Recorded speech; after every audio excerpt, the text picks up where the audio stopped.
Thank you, my real brother, and Dan, my soul brother. Now, we do have the second match on Daybreak that we'll be able to cast, because again, we want to bring maximum games to the viewing audience at home. It's going to be a TVZ on Daybreak, and I'm actually quite surprised to say that EGDeMuslim up 1-0 against Nerchio. I mean, what are your thoughts on Nerchio's Zerg vs. Terran? It's pretty formidable, like all his other matchups, to be honest with you. I mean, he's been able to take great series off a lot of Terrans through the qualification process during the European qualifier for the Intel Extreme Masters as well. He dominated his qualification process. Let's not beat around the bush here. From stage 2 onwards, he really did. So, but EGDeMuslim also, he actually didn't have that difficult a road coming through the qualification process. To qualify for this tournament, he was invited directly into the stage 3 of the North American qualifiers, and he only had to win 2 best-of-3s to be able to qualify here for Gamescom. And there's kind of a weird shift that's been going on in EGDeMuslim's play style, where for a long time he was trying to develop this big attack at the front style, where he'd get a lot more barracks than your average player, be just doing more pushes at the front. He's sort of fallen back to the more standard Hellion Banshee play, but I think most notably he does it with a pretty strong resilience. He's not just going through the rote motions that a lot of players do. He almost invites the opponent to attack, because his defense in the early game, I think, is his strongest aspect. Yeah, very, very much so. So let's jump straight into this game in just a second here. We're going to be loading up onto Daybreak for map number 2 with EGDeMuslim 1 game up. Realistically, I would have pegged Nerchio to be able to take this series. Nerchio just looking very, very formidable at this tournament thus far. And for EGDeMuslim, his recent tournament performances have been a bit shaky. I mean, everyone considers EGDeMuslim to be one of the top Terran foreigners in Europe. Obviously, he does live in America for a lot of the time, but let's consider him a European Terran. I mean, if we base players on their accents, he is one of the best European accented players. Yeah, EGDeMuslim, actually, let's introduce our players spawning up at the top right, currently up 1-0 in a very impressive result. It is EG's EGDeMuslim. And spawning down in the bottom left-hand corner, we do have our Polish Zerg spawning aptly as red. He goes by the name of AcerNerchio. Now, Nerchio, this is actually kind of an interesting scout placement for this Overlord. I'm actually going to continue to follow this line along. It looks like he wants to get behind this third base. Very often you'll see players head up to this peg right here and make sure that there's no counter run around scouting, or perhaps even to this second peg over here. These are essential for monitoring early Terran aggression, but Nerchio is actually getting absolutely no scout into the center of the game. Morglim's so upset about it, he just immediately quits. Yeah, indeed. And I mean, from there, it's going to be hard for Morglim to be able to really watch the rest of this series. I'm not sure how he's going to be able to deal with that, but okay. So, I mean, coming back to the qualification process of EGDeMuslim coming into this, he didn't actually have to play any Zergs whatsoever. He just had to go straight through Protosses and Protosses, and he actually defeated Minigun during that qualification process, who is actually here today, who... for Minigun, the qualification process was ridiculous, and we'll get to that if we end up casting some of his games later on. Now, I mean, in terms of ratios for EGDeMuslim's international presence for TVZ, it's pretty much 50-50. He wins literally 51% of his TVZs in international tournaments, so it's very up in the air here as well as to whether or not he's going to be able to really do something. Yeah, I mean, Nerchio, though, I mean, I'd like his Zerg vs. Protoss a little bit more, but certainly Nerchio is one of those Zergs that has fallen in the vein of most Zergs going for that very infestor-heavy style. Yeah. And what I especially like about Nerchio is his judgment with engagements. He's very careful about making sure he doesn't overextend, that he doesn't try to overcommit to... honestly, one of the easiest to overcommit matchups ever. You see those Marines clustered and you go, no, I'll engage, because if I get that one fungal off, it'll be amazing. And the Terran player splits at the last second, and you get 4 Marines, and all the commentators go, oh, weak fungal growth, and all the infestors, for some reason, are still charging forward, getting filled with bullets. It's just like Starship Troopers. It's a real tragedy, but Nerchio is very cautious with those engagements. He is indeed. And just to bring a little bit of factual information to the cast here, Nerchio and EGDeMuslim, prior to this series, have actually gone up against each other recently in 3 series worth of matches during tournament play. Now, EGDeMuslim has lost every single one of those 3 series against NerchIO. The previous game, with EGDeMuslim being 1-up, is the second game in the last 10 games that they've played against each other that he has actually been able to take. So NerchIO really does have EGDeMuslim's number, or has had it for quite a while. See 2 more Overlords moving up for NerchIO. Again, sort of interesting scout placement, some scout timing, but going back to what you were saying earlier about how does EGDeMuslim break out of that slump that he's been having against NerchIO? And I also think this is the basic build that NerchIO, or that EGDeMuslim has really fallen back on. He's going to be going Hellion Banshee. He's got his 3rd command center up. He has all the pieces in play to just set himself up for a long macro game. He's going to be following this up with the very early double engineering bay, the 3rd. But the real decision point against the modern Zerg play, do you do a big push before you get 2-2 done? Yeah. Do you try to pressure with medevac? Or do you say, no, you know, I was going Hellion Banshee too hard. I don't quite have that mid-game prowess. I'd be throwing those units away. That's the hard part for EGDeMuslim. And meanwhile, we do have just completely droning up here. He's just getting out 5 extra drones. 37 drones right now to the 29 here for NerchIO. Establishing that 3rd, pretty quick here.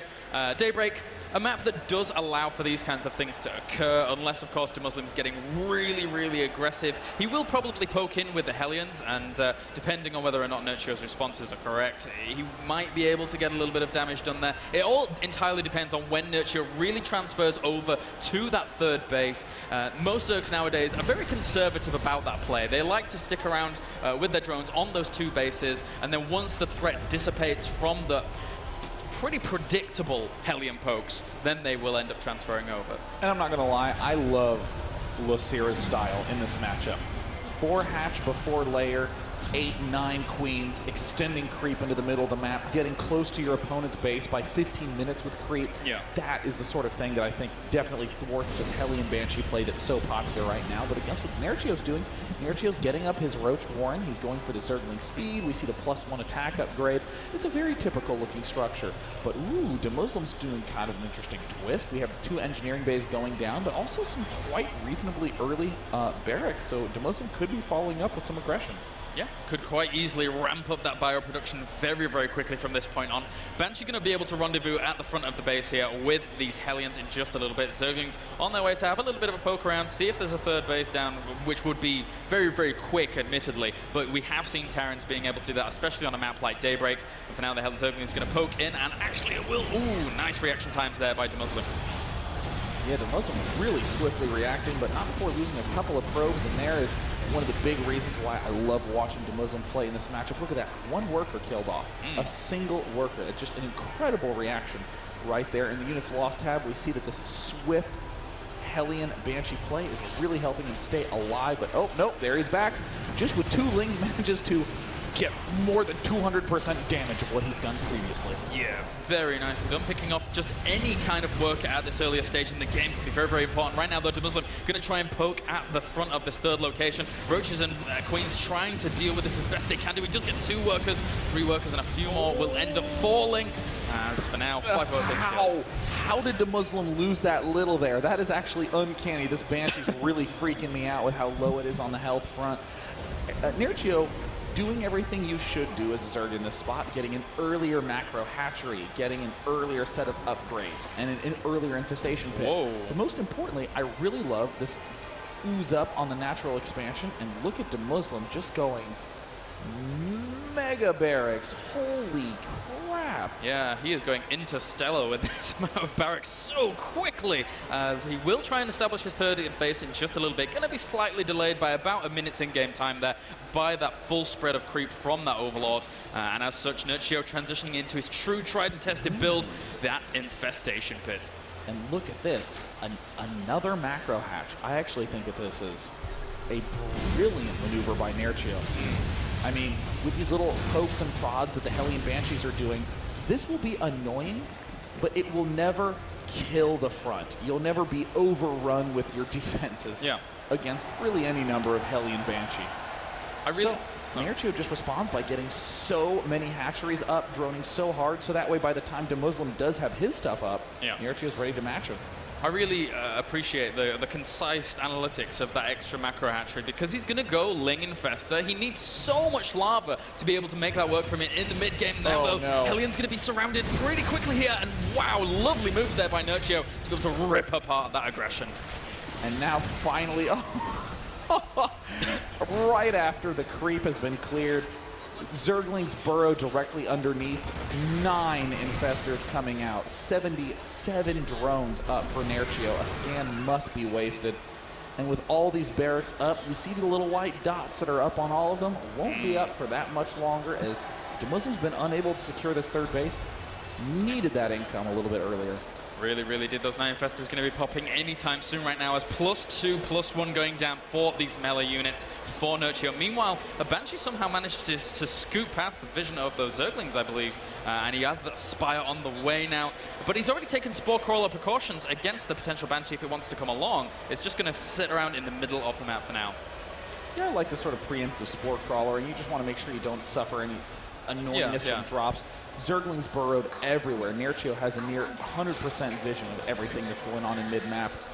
Even this one Banshee can't even pick off a single Zergling. Little tiny counterattacks by Nerchio, not just being annoying, but also forcing EGDeMuslim continually back in the big Zergling play. Goes ahead and hits the third. Oh, wow. He's going to be able to use that whole position so fantastically here to be able to rip apart so many of his Zerglings. Interestingly enough, he's actually burrowed a little bit of them, so you can follow this up later with another poke once he actually comes along. Does he know they're there? Does he realize they burrowed? Well, looks like he manages to pick off those back surrounding Lings. He's going to load up into this bunker first. It's an excellent position. EGDeMuslim's moving out with a surprisingly low force. 3 tanks up right now, but oh no, Nerchio has the exact force that he needs. He just annihilates all those units at the front side. Everything getting completely decimated at the third base. Nothing has been unburrowed, but the main army of EGDeMuslim has been just absolutely crushed. Yeah, this is looking very scary for him, but a lovely little drop in the back here with the Marauders able to focus down those Infestors so quickly, thanks to the fact that they are indeed armored, and Marauders rip them up for now. Nice fungal to be able to shut that down eventually, but those Zerglings still tried to poke in at the third and get even more SCV kills. This is a really cool readjustment that we're seeing out of Nerchio. Almost always players are just all out. I'm going to get my... not Guardians, Broodlords. I want to get my Broodlords up as fast as possible. I want to get my Ultras up as fast as possible, but Nerchio is going just adrenaline Infestor to the max. No amount of bunkerage can hold this amount of Zerglings off. EGDeMuslim tries to move down the narrow choke, but Nerchio has him right where he wants him. Fungals loses plenty of Zerglings in the process, but also killed himself off another healthy set of SCVs. Just such calm and collected Infestor control there. He knew his opponent was kind of on the back foot, and he just pokes forwards, backwards, fungal. It's really, really nicely done. 106 Zerglings were on the map. Now he's going to actually flood in here and try and surround these remaining siege tanks that lay in wait, and they get ripped to shreds. But the Bio will be able to fend this off for now. EGDeMuslim is just kind of biding his time until he gets the 3-3 up, but Nerchio's making sure that EGDeMuslim can't even get close to max. The constant aggression of this expansion really making EGDeMuslim wish he had one of those huge wall lofts with a supply depot barracks. I mean, look at this. This is little tiny maneuver by Nerchio, just wreaking havoc on EGDeMuslim. Yeah, and he's constantly been harassing this third base. Not too much to the point where it's been, oh wow, just barely saving that hatchery really. But now, for now, EGDeMuslim is going to be able to try and poke up there with the entirety of his army. He has been spotted by a single burrowed Zergling, though, so he knows exactly where he's going to be hitting. There's the force moving up. EGDeMuslim just does the last little itty bit of damage he needs. Broodlord's now morphing in the middle, and yet again, we see very much so like in the ZVP game of Inori versus Nerchio. We're seeing all the morph straight in the middle of the map. Ton of medevacs coming way. What plan does EGDeMuslim have in store? What is going to be going on? I don't know how he's going to be able to deal with this composition Nerchio right now. He doesn't really have... Does he even have the intel required to be able to know that there are Broodlords out on the map? What? I'm so scared for these units. They're just hanging out here. Why are they here? Why are they here? Oh, it looks like he does spot the Broodlords. How EGDeMuslim is going to lose all of these units. All the Infestors rush up. They immediately go and burrow. There's the target fire. 1, 2, 3 go down instantly. But, I mean, EGDeMuslim just lost a world of units. Just lost this Infestor. Excuse me, just lost this attempt to drop. EGDeMuslim getting a little bit desperate, continuing to try to step forward, but the Zergling count from Nerchio is absurd. Yeah, Zergling's just chewing away at this bio as it tries to retreat away now, but again, so much out for Nerchio. 5 more Infestors on the way. Look at that bank in comparison to how much EGDeMuslim's just been completely shut down. Not really too much of a bank, nor too much of an income here against the furious relentlessness of Nerchio. I think EGDeMuslim's going to want to keep those rocks up just a little bit longer. Oh no, he knocks them down. That's going to be a huge pathway open for all those Zerglings right now. EGDeMuslim desperately needs to make sure he doesn't get another fungal landed on those medevacs, but it's going to be very hard as they're going to be running every which way, trying to re-micro around. And again, the third base, the consistent target of Nerchio, gets assaulted yet again while the Broodlords rain down from the north. Zergling's going to be able to get great surface area on the rest of that bio, as well as the tanks over to that location. A few Vikings out picking away at the Broodlords, so he could quite easily get some free kills here. But again, there's so many Zerglings left over against 14 Marines and 6 Marauders. It's not going to look pretty. Vikings will manage to take out all the Broodlords. 76 Zerglings in production. Oh my god, is he going to land it again? You bet. It is Nerchio eliminating all those SCVs. 79 workers killed this game, 81 now. Nerchio demonstrating why he's been able to continue to roll EGDeMuslim again and again in their confrontations. His long-term TVZ play is magnificent. And hey, while we're at it, why not just throw an extra 100 Zerglings on that production tab pretty much as they flood across the map once again to be able to save the dear sweet Infestors from a lone siege tank. And, you know, throw down the Ultralisk Cavern as well, as the Zerglings now going to be able to once again flood in, tearing apart that bio. And yeah, EGDeMuslim doesn't really have too much of a hope at this point. As the Zerglings continue to swarm around, EGDeMuslim is continuing to macro his best, his third base. Not even very well mined. GG. GG, man. GG. Series ties up 1-1. And Nerchio, again, really able to just buckle down after losing game ones and just keep drilling forward. Well, I mean, during the qualification process for Nerchio, he was able to take out 2 very, very predominant European Terrans in the form of Empire's Happy and ATN Cloud. Yeah. So, and both of these players, I would say, hold very, very close pegs to the level of EGDeMuslim. I mean, Happy is a very predominant figure in the European scene right now. So, it's looking tough here for EGDeMuslim going into game number 3. He's got it all to work for. And I don't know, Nerchio looked really, really strong in that game. I absolutely love that poster. Okay, screw the analysis. That poster is awesome. Thank you, sir. Yes, I see you a few feet there behind me. Anyways, I love this emphasis on getting the very early 5th hatchery on 3 base and getting way more Zerglings than is normal. Because Zerglings kind of have this tendency to just be almost like a filler unit. You get it because you're mainly trying to build the Infestors and trying to get up to the hive. But Nerchio says, no, I'm actually going to commit to Zerglings. I'm going to be harassing nonstop. I'm going to be doing direct attacks. I'm going to have the biggest Ling Infestor army ever. Yeah.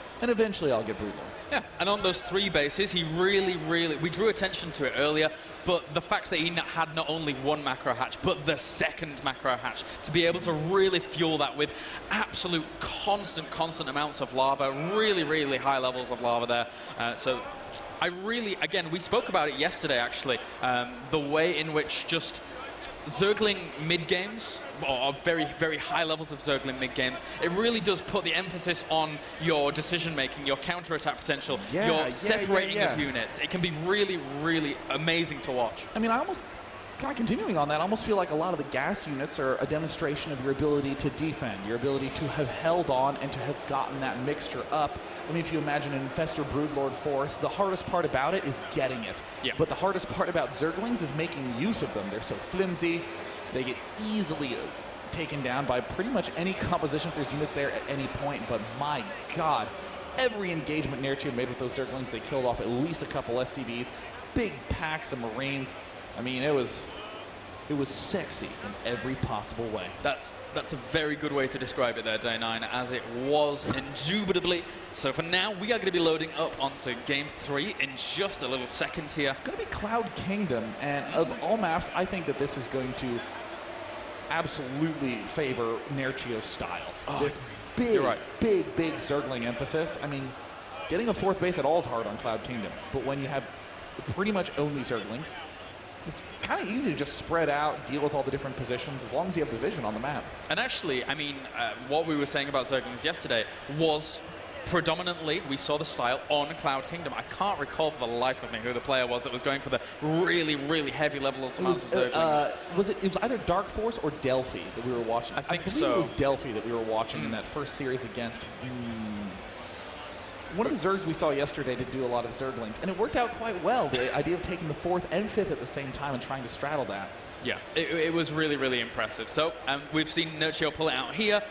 I mean, when you speak of very, very high levels amount of Zerglings, you do hark back to that Stefano style in some matchups of just saying, I'm just going to go only Zergling this game. Key works.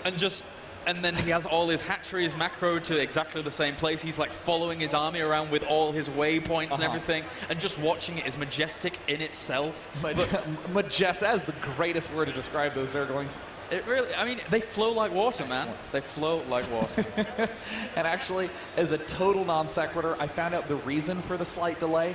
As we are at Gamescom, there's tons of booths in the area. I mean, I saw the ESL booth is just gigantic here. Oh, it's amazing. This stage, the League of Legends stage, the bonus Starcraft stage, all the extra areas. And there's a huge sound booth at the other end of the hall that is so loud, it is rumbling our stage, and apparently was rumbling the main stage so much that EGDeMuslim was having trouble controlling his units properly. Oh my god, look how busy it is.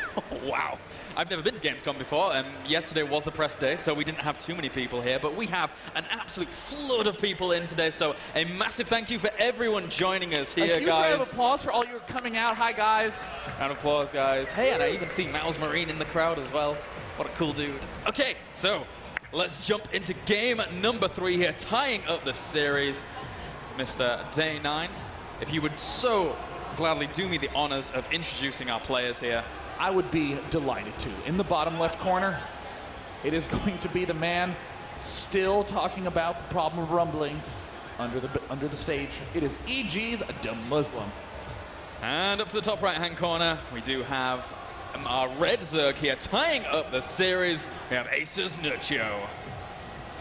I mean, I know that a lot of players kind of have a middle sensitivity to their mouses, so that way they can move around and stop. Relying more on the forearm and wrist movements than on the finger movements, but there certainly are players with higher sensitivity relying on finger movements for that fine control, and that sort of vibration can be quite a difficulty to deal with. Yeah, especially when there's such high sensitivity in it. Even just the smallest rumble, if that like shakes your cursor for a second, while say for example you're going into engagement and you're trying to focus down infestors as opposed to Zerglings. Imagine you like focus down the Zergling for a second. It's like no, that's not actually what I want to do. So that could be a bit of an annoyance. Or if you just go ahead and build your your hatchery off placement at the start of the game, just like wear 1 hex. That would be horrible. Looks like EGDeMuslim has not yet revealed much of anything to Nerchio. Well, he's just probably going to be going for the standard expand. Yep, and other than that, we have the spawning pool already on the way here for Nerchio, so not taking too many risks with extra drones in between that, just getting one out before that spawning pool ends up going down. And as such, we'll have, I mean, you know, I was going to anticipate a pretty standard macro game to begin things off here anyway. 1-1 in the series. In this group stage, every win matters because even the positions between finishing first and second, yes, second and third go through, but if you finish first in your group, you guarantee yourself to be able to advance past that first round in the bracket later on. Yeah, that's right. The playoff, obviously a multiple round playoff. And you get the advantage of going straight to round 2, getting that first place position. So you're essentially saving yourself a series, getting yourself a little bit of extra rest. EGDeMuslim now has still not done anything yet. Looks like he will be going for the double command center play, exactly as we saw him do last game, but he's going to have to do some sort of shutdown to what Nerchio's been doing. The only shutdown we saw him do last game is he's abated the creep spread a lot. But if your opponent is going almost all Zerglings, he's still going to be relying on counterattacks that don't have that much creep on it. This map, I do think, though, is a little bit more creep critical.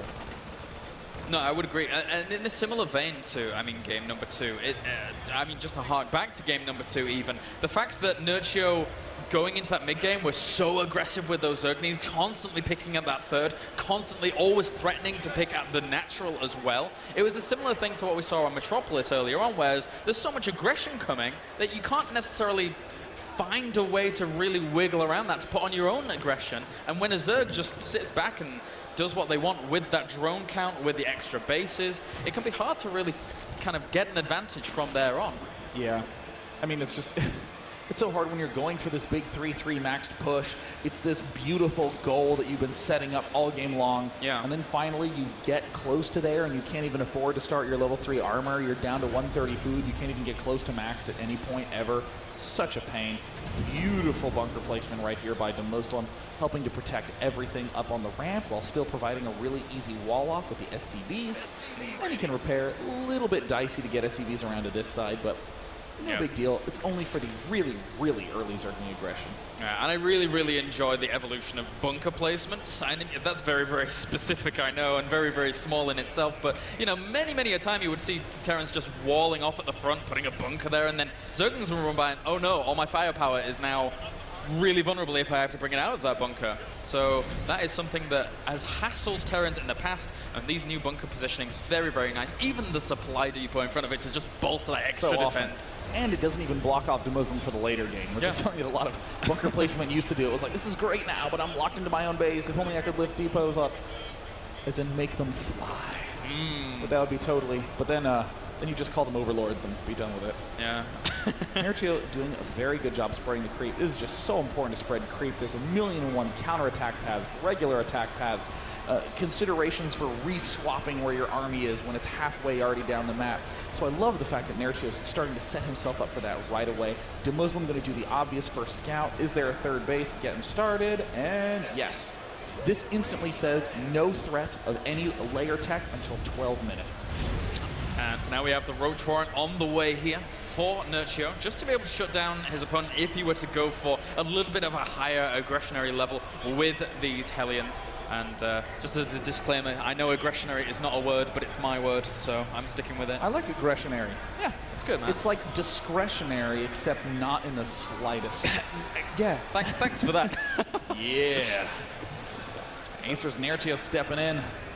Getting his Spore Crawler up preemptively. Ooh, nice little pickup by EGDeMuslim. He will get 1, 2, 3 drones. Does he want to go for more? He actually only sees these 2 queens there. He can easily accept a lot of damage. Oh, he's going to pick off every one of these drones. He will only lose a single Hellion. Excellent decision-making there by EGDeMuslim. Yeah, that was an absolutely beautiful little move, and getting away with pretty much everything. Very, very nicely done as well. Right now, though, Nerchio going to be going up to that 1-1 in just a little bit here, getting plenty of drones out behind this, recuperating his losses, but obviously you never want to be taking those losses at this point, and an infestation pit already flying down here from Nerchio to be able to continue with his, you know, very, very apparent style that he does love, along with that macro hatch. I really would not mind this orbital command moving down to this third quite soon. You see the bunker? Yep, there's a bunker already going down there.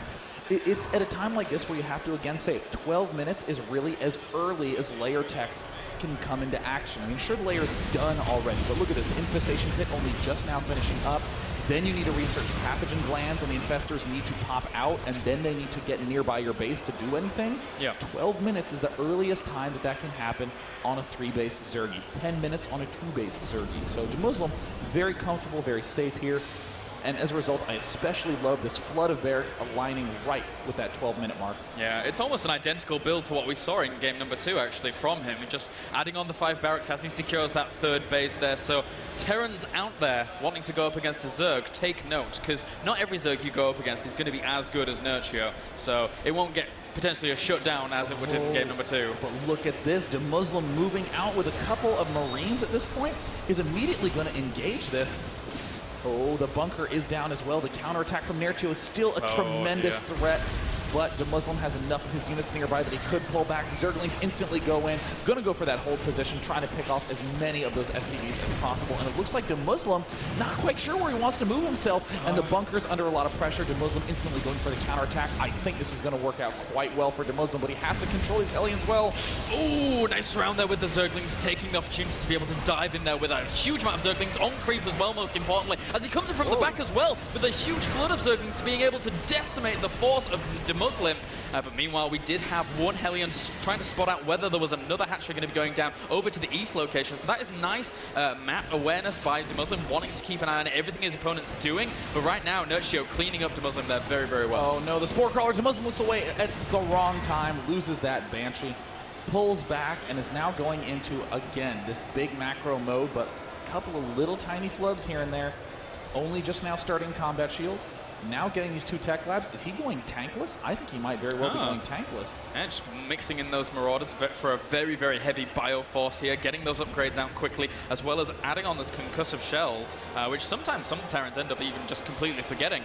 But for now, we have that standard 12-minute hive on the way here for NerchioO, along with that Spire as well, to get that Greater Spire eventually. And if he's able to establish this fourth base with those extra gas geysers there, it might get a little bit hectic for EGDeMuslim.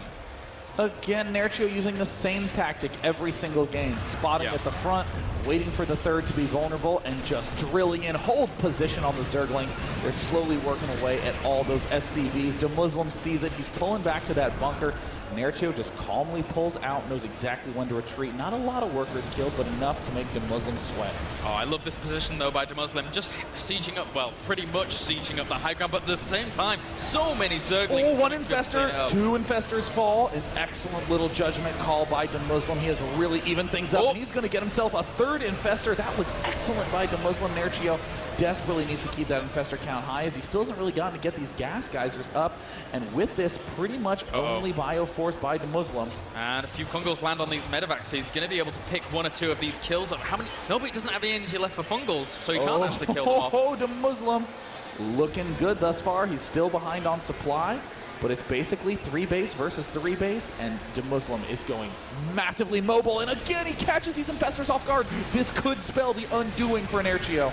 Oh, it could indeed. Very, very nice pickup there by him indeed, but we still have 101 Zerglings out on the field here. NerchioO just trying to control as much of the map as possible with this, and he's even spreading the creep down to the 4th location, not only to be able to really open that up as a very, very viable attack path, but also potentially block that 4th once he wants to take it. God, I mean, the number of Infestors that NerchioO's lost, he's down to 1. He could have been at 7. That has really been the big misstep for NerchioO this game, if you had to find one, but other than that, NerchioO is just playing fantastically. I mean, still getting these mass Zergling forces. EGDeMuslim's feeling fine to even engage him at all. Yeah, the interesting thing is that the second macro hatch is just a little bit later here for NerchioO than it was in game number 2, but I mean, he's being able to get out those Corruptors now. He's getting out the Broodlords in just a bit, along with Adrenal Glands, so as he goes for this push once again. Wow, NerchioO with a really bold attempt to step forward. The Zerglings are slowly dwindling down. The Infestors are taking huge damage. This is the engagement that EGDeMuslim needed. What an engagement. NerchioO making an incredible misstep. Yeah, he really needed that, and as now he could hit this timing between which those Broodlords are morphing in to be able to take out this 4th base. And if he's able to limit NerchioO just to these 3 bases for a little bit longer, he's going to be in a much better position than he was a minute or 2 ago. We see again the swell, the flood of Zerglings dealing so much damage, but with the amount of Marine Marauder that EGDeMuslim has, he's stepping into action. He scans, he sees that those Broodlords are about to be done. There is not that much anti-air. There's actually 15 Marines, and that is it. Yeah, he's just going to have to fall back for now, probably much after taking out that 4th base. But again, you know, with these macro hatches, NerchioO is going to be able to, once he actually is able to expand down to a location, he's just going to be able to fuel that economy very, very nicely in turn with the amount of lava he's going to have. NerchioO, though, look, he's taking double precautions to be able to block this 4th. Not only spreading creep with the Overlord, but he also has creep tumors here. That's going to make it doubly annoying for EGDeMuslim to clean up. I think EGDeMuslim's going to have to expand here to the left. He's going to have to continue to attack up the north path. Yeah, actually. That's very, very true. And that's something Terrans like Empire Beastie Cutie, for example, does advocate excessively on this map, to the point where it's almost his guaranteed standard to expand up to that 4th location. And there it is. This guarantees that DeMuslim will be pushing up northwardly for the remainder of the game. He can do these little harassment tricks, but his focus has to stay where his fourth is. DeMuslim now producing, holy crap, 5 Vikings at once. That is just, wow, 4 freaking starports. Holy cow. Uh-oh, really? Where are those starports? There's 1 at the front, 2 at the north, and 1 at the right of the main. Ooh, interesting. Yeah, massively anti-air, and in fact, the 1 unit count that is the lowest thus far is the Marine count. For DeMuslim, stepping forward, gets another Infestor. Can he get 2? No. And right now, DeMuslim just setting himself up a little bit of a defensive position here. Really can't land this orbital commander anytime soon, as he will be fended off for just a little bit. Broodlord's moving into position, but again, he's going to have so much anti-air very, very quickly if he wants it, that these Broodlords and Corruptors aren't really going to be able to do too much here for Nerchio right now. It's these little, tiny control missteps that are coming to haunt Nerchio. Yeah. He's losing a couple Corruptors here and there. He's losing a couple of Infestors here and there. And now in this final engagement, there's only 5 Infestors, an incredible spread by DeMuslim. But Nerchio has the upgrades. He has the position. He's surrounding the tanks. Are not siege at the back. And it looks like also all the medevacs are being stuck over at the left side away from the Marine Marauder. Nerchio again does the unthinkable and crushes this force using largely Zerglings. And with that, he's reinforcing here with another around 70 Zerglings, throwing down the Ultralisk Cavern as well, not only to be able to make great use of the upgrades. He's already got pretty melee units there eventually with those big, beefy units. A few Infestors will have to waddle back as he tries to just overextend a little bit into that area, but with this extra flood of Zerglings, DeMuslim has to be very, very careful. DeMuslim trying to pull back. He is getting the opportunity to pick off all the Broodlords, but DeMuslim is still trying to say these Marauders are essential to this force. They're more important even than getting that Marine count too high. And Nerchio's recognizing, and he's really not overcommitting to any sort of Ultralisk tech. He's not going for too many Broodlords. He's largely sticking to Zergling Infestor. Yep, and speaking of Infestors, 10 Infestors in production at any given time is a lot of gas. Once those pop out, he's going to have a fantastic little composition here, but it really does depend on whether or not he's going to be able to get them out in time. Another Infestor goes down there for Nerchio. The second one falls, so no more out on the map just yet. Still over 100 Zerglings on the map. Nerchio at 115. 3 Vikings out, and now 3 tanks being produced at a time. I think DeMuslim's going to need to slow his game down, get into better positions. He can go for this Marine-heavy composition and speed the pace of his game up, but only that way. He can't keep drilling with this largely Marauder-heavy force because Nerchio is going to answer in kind with mass Zergling, and what an overwhelming amount of Zerglings. Huge fungals with this spread. Not the best against that many Lings, and now DeMuslim is slowly taking the supply lead in these engagements. Very much so is. He's got siege tanks, Marauders, and Marines in the production tab. 62 more Zerglings in production as well. But these Zerglings are going to be pretty much killed off eventually here, just barely by the rest of these siege tanks. But interestingly enough, I think Nerchio's completely forgotten his 3-3 upgrades going up against this Bio Day 9. Wait, really? Oh my God, he's at 2-2, and DeMuslim's at his 3-3, and there's the medevac drop going on at the right side. This is the exact time that DeMuslim needs to be doing this at. He's just killed off a huge swell of Zerglings. There's nothing else that Nerchio can do except bring a lot of his forces there. The expansion's down to half life. It's at a third life. Really just continue to keep attacking. Without 3-3, he can't kill them off fast enough. He takes it down, and now the Ultralisk swell is at the bottom side. DeMuslim is hanging on by the skin of his teeth as Nerchio just continues to drill forward. And Infested Terran's raining down from the skies to be able to try and deal with this, but it's not going to be enough. He's actually forgotten another Ultralisk in his main base at one of these macro hatcheries. Now he's going to be expanding down to the bottom right-hand corner just in case it ends up going into some really wonky base trade scenario, and just trying to hide that in general to be able to get some extra economy fueled in there, but pushing in once again here. Will he be able to land any bungles? No, he doesn't have any energy. This is such a dangerous spot to be in as DeMuslim, but Nerchio just does not quite have the units. This expansion is essentially it for DeMuslim. He has everything left mining. Even a few Zerglings, even 3 Banelings will decimate DeMuslim's economy, but now DeMuslim has gotten into the position that he has been desperately trying to get into all game long. He just has to make sure no counterattack graces this expansion. Yeah, man, he's going to be able to set himself up a great position once again on this high ground above this 4th location. How many Ultralisks do we have out right now? Oh, this is the counterattack that Nerchio needs to make, that DeMuslim has been praying doesn't happen. And there, in the 3rd base, the 4th base, wow, there's another attack coming in. All the Infestors out of position. Nerchio makes an incredible tactical blunder. DeMuslim surrounds in this Marauder-heavy force. just shuts down Nerchio. EGDeMuslim looking as good as I've ever seen him recently, as he's going to power forward once again onto this 4th location, bringing down this hatchery. There are Zerglings trying to find an opening back in the area of EGDeMuslim, but they're not going to be able to do so. EGDeMuslim now just going to power forward if he wants to, but actually no, he's just going to fall back, knowing that his opponent is limited. Oh my god, there was an Ultralisk in that expansion, dealing some pretty significant damage. We're seeing a lot of workers are dying in this game, but EGDeMuslim is going to continue to drill forward. No 3-3 for Nerchio, absolutely haunting him right now. Yeah, the 3rd falls here for Nerchio. Who would have thought we would have seen a single Ultra harass late on in this game, but there you go. For now, EGDeMuslim with this very, very scary Bioforce. Max down, 90 supply up on Nerchio right now, powering forwards into this natural, even bringing so many reinforcements through the middle of the map. These Zerglings are going to have a very, very hard time cleaning this up. Nerchio trying to find the appropriate angle. He has 11 Infestors about to hatch in his main. There's some of them popping out, several coming down from the bottom right. A couple of excellent Fungals can still buy a little bit more time for Nerchio, but he's running on one base, as is EGDeMuslim. Even a small counter swing will just obliterate EGDeMuslim's economy. Both of them are still trying to cling on.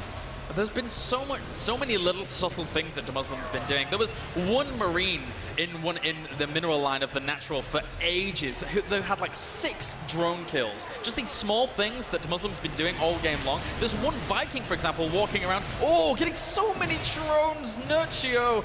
But here's Nerchio's time to counter. It looks like he is going to be trying to hold position as best he can to pick off all the SCVs. Can he get a couple of good clues? He brings them down into the reds, but doesn't manage to take it down. The only mining expansion is now down. That's so many medevacs now that I look at it. 13 medevacs to be able to complement this. Just popped out now as well. Holy cow. Nerchio, I don't know, EGDeMuslim, he just has such a formidable army right now. But yeah, coming back to what I was saying earlier, he had 1 Viking patrolling around the map, just killing Overlords. He had 6 Overlord kills. So again, just all these very, very small, subtle moves he's been able to do throughout the game, really stretching Nerchio so far. And Nerchio going for what looks like a last push. Nerchio's literally trying to find any small pack of units that he can and isolate. He's trying to get some small favorable engagement.